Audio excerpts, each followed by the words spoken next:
హరే కృష్ణ, నేను మీ వాణి. వచ్చిందమ్మా వయ్యారి.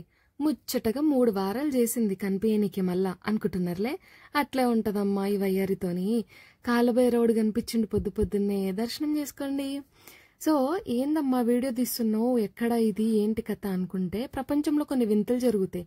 ఇట్లాంటివి నేను పొద్దున్న లేసి వాకింగ్ చేయడం అట్లాంటివి అనమాట. వింతలు జరిగినప్పుడు రికార్డ్ చేసి పెట్టుకుంటే తర్వాత చూసుకోవడానికి ఉంటుంది కదా.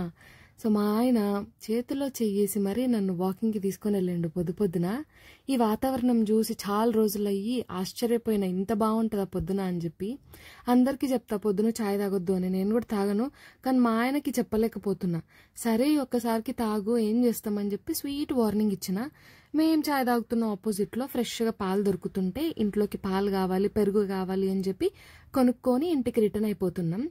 నేను ఇంటి నుంచి బయటకు వచ్చేటప్పుడే రైస్ పెట్టేసిన కాబట్టి మా ఆయనకి టిఫిన్ లంచ్ ప్రిపేర్ చేసి ఇవ్వాలి కదా.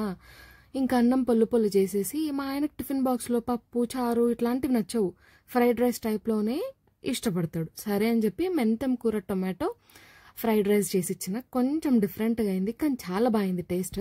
మా ఆయనకి మంచిగా టిఫిన్ ప్యాక్ చేసి ఇచ్చేసి పంపించేసి నేను ఏం చేసిన అనుకుంటున్నారు, అంత పొద్దున్న లేచిన నిద్ర కంప్లీట్ చేయాలి కదా, ఫుల్గా పడుకున్నా.